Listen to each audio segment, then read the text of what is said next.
First, Mike Thompson begins a paper chase that takes him into the dark heart of fascism in the America of the 1930s as Document investigates the Whitehouse Coup. On the 21st of November 1934, the following rather chilling article appeared in the New York Times. It concerns the discovery of a planned coup that could have altered the course of American history. Yet today, hardly anyone knows anything about it.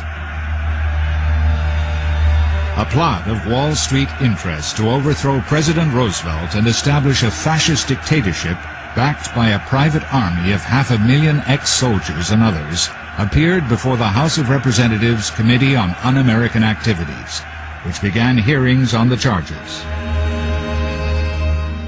If these long-forgotten accounts can be relied on, I seem to be looking at an attempt to set up a fascist government in the land of the free. A coup that could have toppled one of America's most revered presidents, paved the way for a possible alliance with Italy and Germany, and thereby change the complexion of World War II. Fascism was seen as an example to be learned from, because it seemed like a quick fix. All you needed to do was get people to shape up. You could have had a handful of the wealthiest people in the United States found guilty of treason and sentenced to death.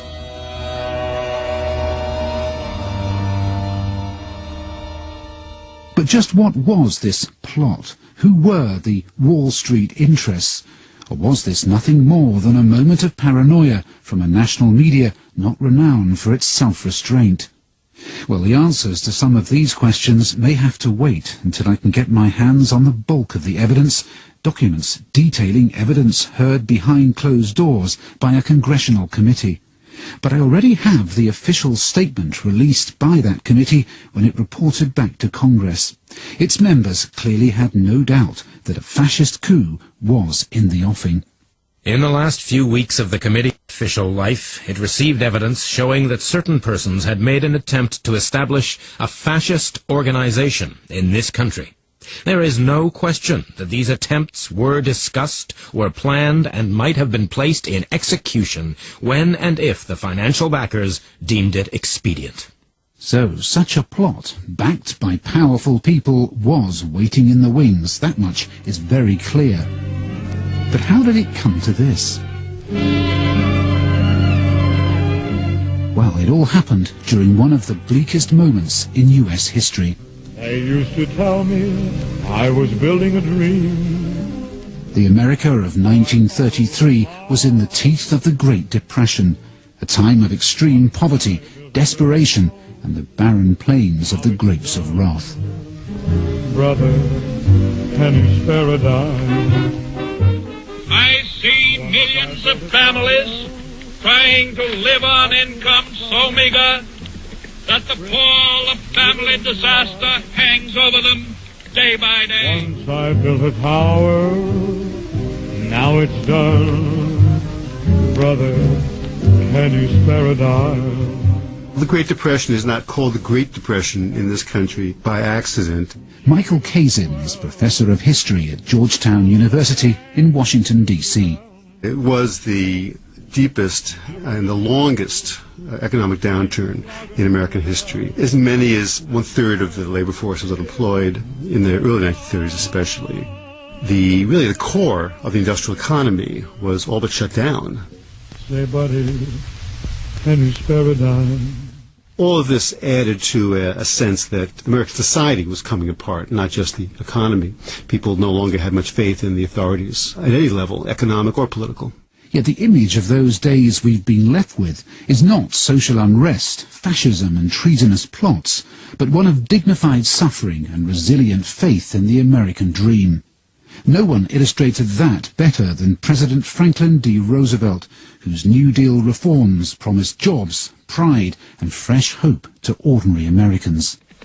I, Franklin Delano Roosevelt, do solemnly swear that I will faithfully execute the office of President of the United States and will, to the best of my ability, preserve, protect, and defend the Constitution of the United States. So help me God. FDR's New Deal policies brought an increase in public work programs, more help for the poor, and the removal of the dollar from the gold standard. Yet while history remembers FDR as a visionary saviour in America's hour of need, some at the time saw him in a very different light.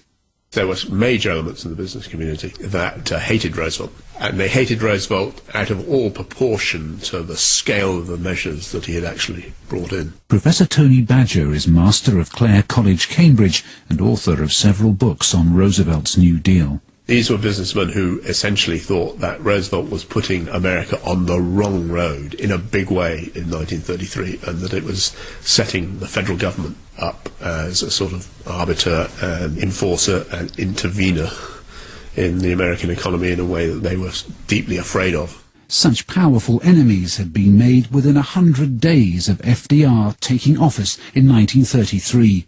The businessmen were also aware that out in the country there were demagogues who were making really popular, apparently radical-sounding appeals, and they were always worried that Roosevelt was unleashing these forces, would encourage these, what they thought of as crackpots, to wreak havoc. The right wing in America wasn't going to sit back and let this happen. Although its members were a curious alliance of rich and poor, north and south, they were united by one central concern. America was changing in a way they didn't like. Professor Kazin. The idea that the government would create jobs, the idea that these jobs would be given to all religious groups and all racial groups was very threatening. And so a lot of people who didn't like what Roosevelt seemed to be doing with the government didn't like it, partly because the very people who were cheering Roosevelt were people who this still majority of white Protestant Americans believed should not have any power at all in government, should be subservient. American society was fracturing along racial lines as well as political ones, and the right was sensing a new power. There were insurgencies we could call sort of proto-fascist, groups called the Silver Legion, the Silver Shirts, the Black Legion. Most of these groups were continuing some of the themes of the Ku Klux Klan, and these groups often carried out vigilante violence against Catholic workers, black workers in some of the factories in the North. These groups had great aspirations to become much larger than they were. Some of them had aspirations to imitate what had happened in Italy and was happening in Germany. It's into this world that the plot to overthrow FDR was born. But who was going to lead it, and how did they think they'd get away with it? I'm hoping the answers lie amongst the formerly secret papers of the Congressional Committee that investigated the planned coup. These, I'm told, are locked away in the National Archives of America, a few hundred yards from the White House in downtown Washington. Well, this seems to be it, the National Archives Research Center. Fantastically grand building. Looks like there's strict security in operation here. Airport scanner machine. Yes, sir. How can I help? Hello, I'm from the BBC. I've got an appointment with archivist Jessica Kratz. Okay. Hold on 1 second. Let me give her a call. Thank you very much.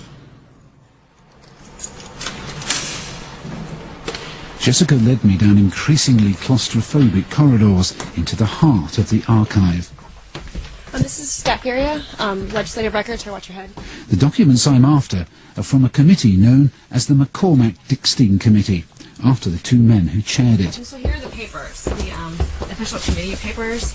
They're kind of organized by, this file code here, HR 73A-F. And Special Committee on Un-American Activities on Nazi Propaganda. It was established to investigate the activities of fascist sympathizers in the US in the early years of Roosevelt's presidency.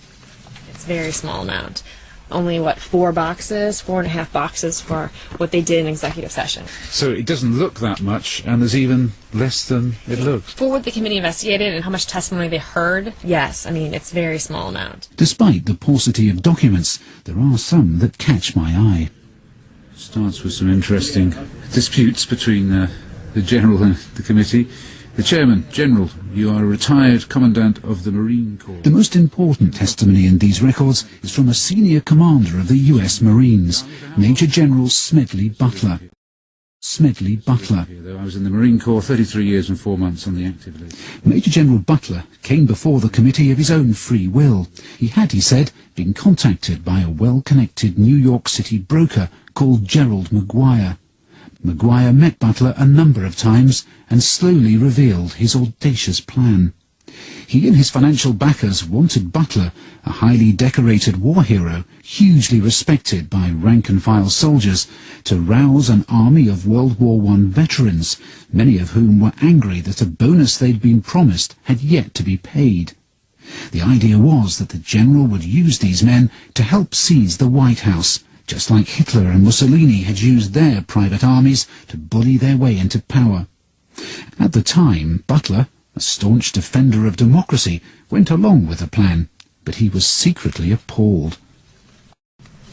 Inside the National Archives, I was joined by writer John Buchanan, who has made a study of right-wing America in the 1930s. These super wealthy capitalists essentially wanted to pose such a threat to Roosevelt that he would basically step aside. If FDR would not cooperate and step aside, they would execute him, kill him. Smedley Butler's testimony shows the plot was at an advanced stage.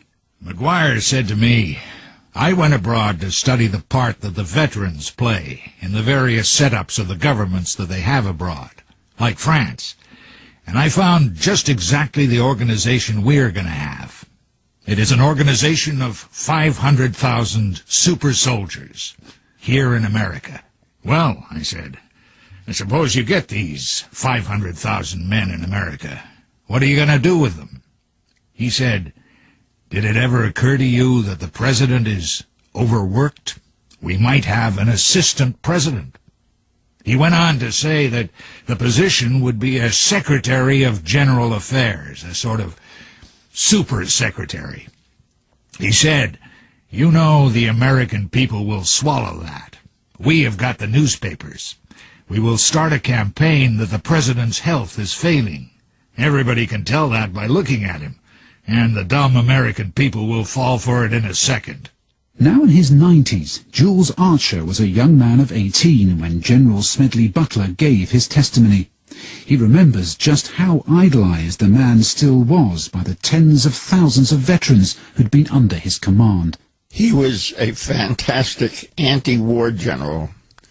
He was very popular with the soldiers and sailors.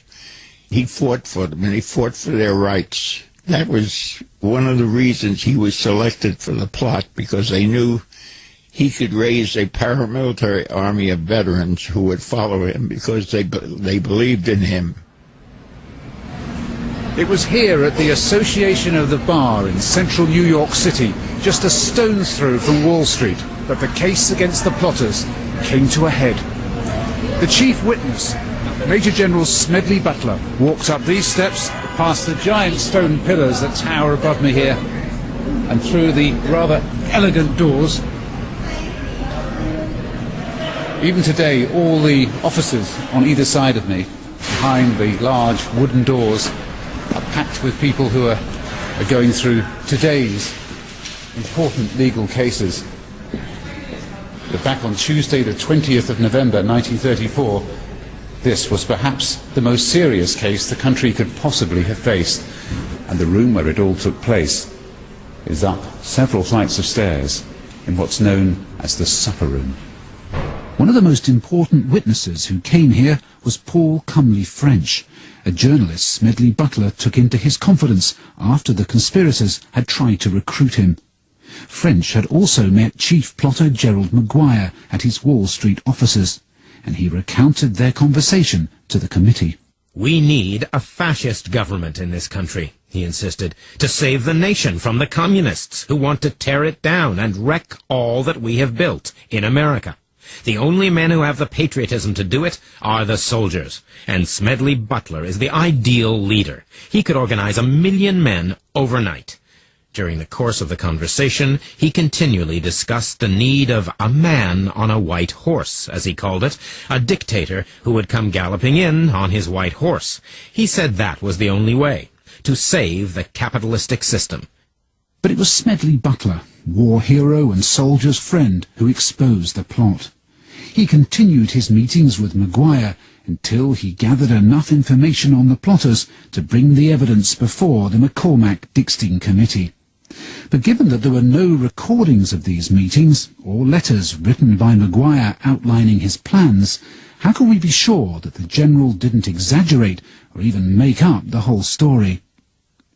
Jules Archer, who went on to study the lives of Smedley Butler and Representative John McCormack, is convinced the plot was real. He remembers talking to McCormack about his time as chairman of the committee that investigated the case.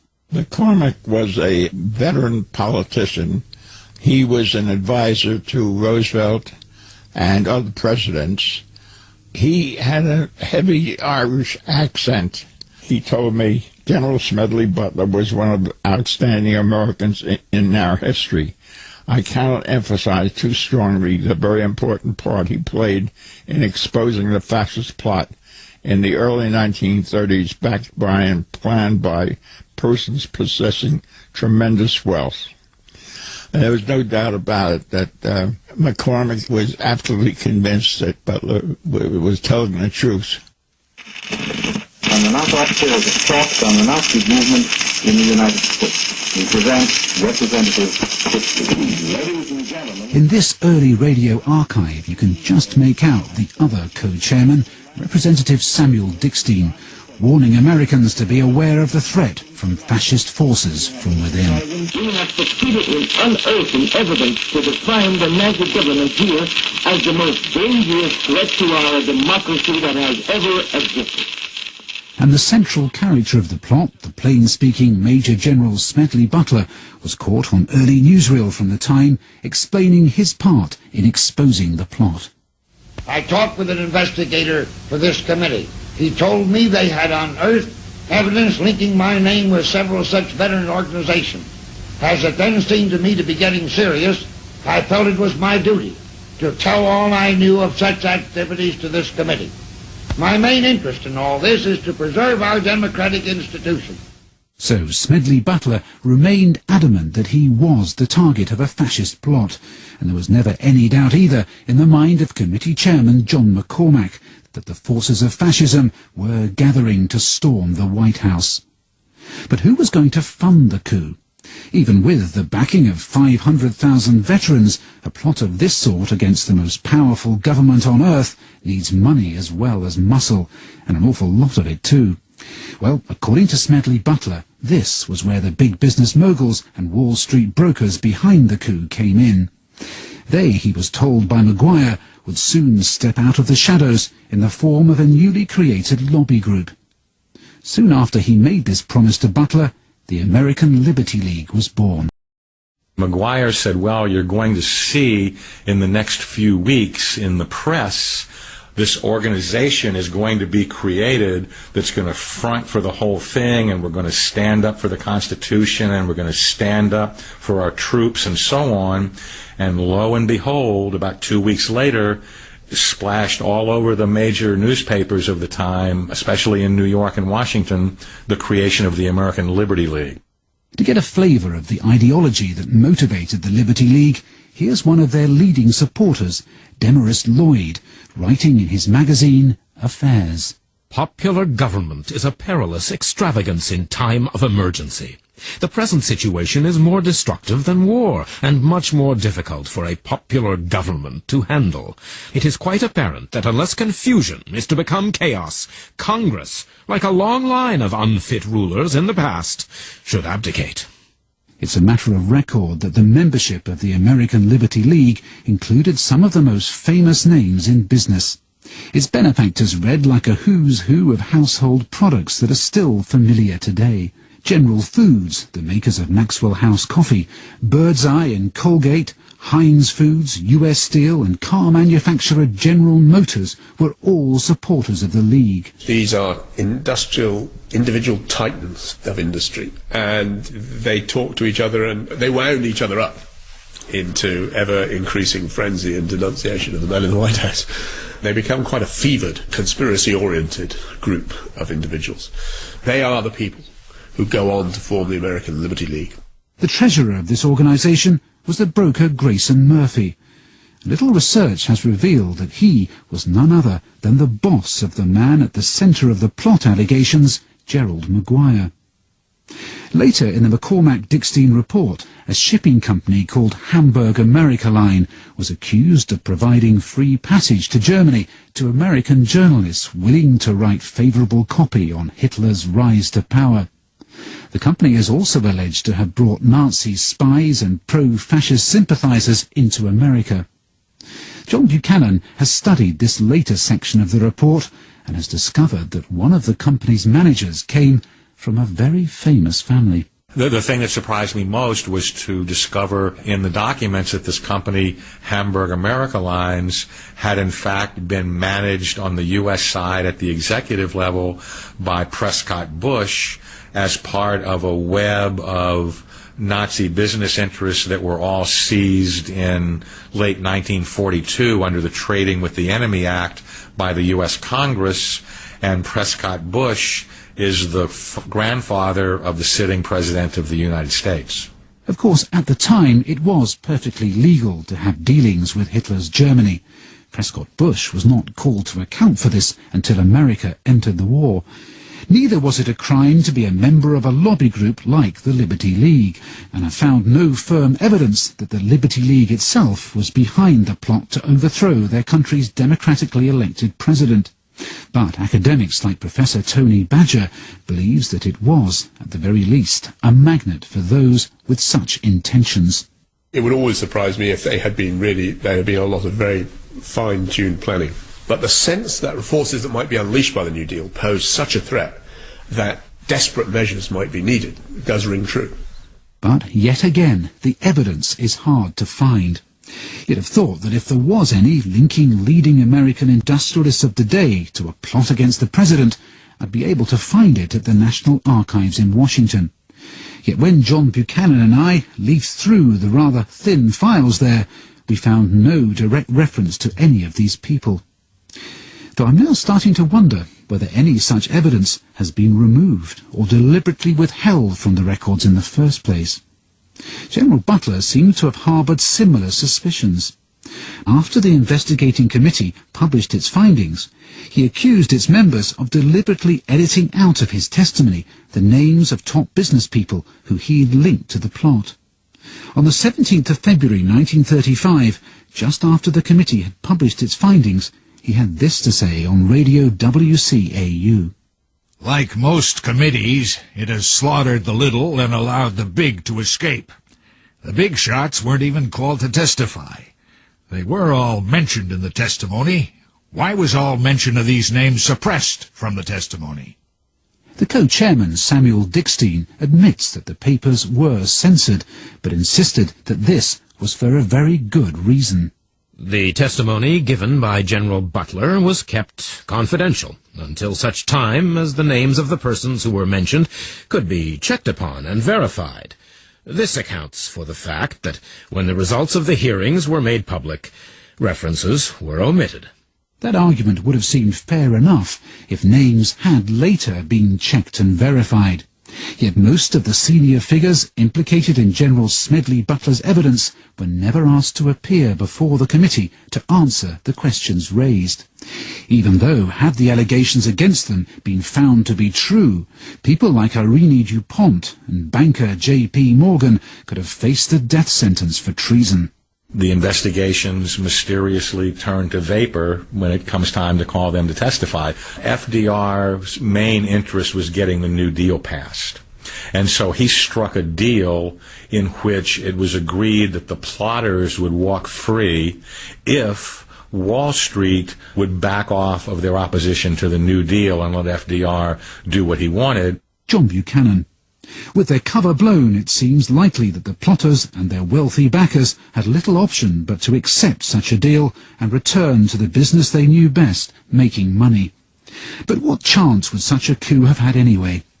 Even with millions of dollars and 500,000 veterans at their disposal, could the plotters ever have pulled it off against the armed forces of a great power like the US?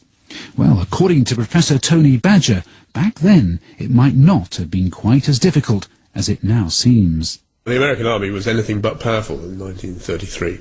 The peacetime army had been reduced to 120,000, 130,000, scattered all over the United States. It was a depressing and soul-destroying business being an army officer in the United States in the 1920s and 1930s. So I think the sense that the American army as such was a powerful group that could have put down any trouble, it has to be seen in that context. Though Professor William Becker of George Washington University insists that defeating the Federal Army would only be the first of many big challenges still facing the coup leaders. I just remain extremely skeptical about this because the U.S. government was, in fact, very, very decentralized. When one talks about, seizing power, I just think it would be extremely difficult given the decentralized nature of the government. There would have been enormous resistance to that. Professor William Becker. Perhaps the biggest remaining question is whether, had the coup gone ahead and been successful, the American people would ever have put up with a dictator in the White House. It seems unlikely. After all, this is a nation that describes itself as the land of the free, the home of democracy. But Professor Michael Kazin is not quite so dismissive. He believes that if we today are ready to accept the loss of some of our liberties in return for personal security, might Americans of the Great Depression have been just as ready to sacrifice some of their freedoms for food, jobs, and financial security. People wanted security. I mean, the key word in the 30s, as now for that matter, was security. Social security, of course, health security. And Americans, I think, in the 30s cared more about security than they did about democracy. And so if a group of businessmen, with the help of some people, former military people or current military people, could have fairly quickly brought the economy back, created the sense of security, then yes, it is possible that they would have got some popular support. America would have become a dictatorship. Democracy would be gone.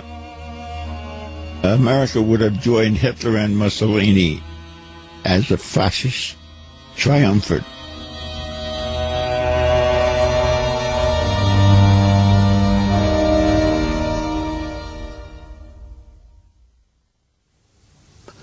Document, The Whitehouse Coup, was presented by Mike Thompson. The readers were Peter Marinker and Kerry Shale, and the producer was Philip Sellers. If you have any stories that you would like the document team to follow up, you can get in touch via the Radio 4 website.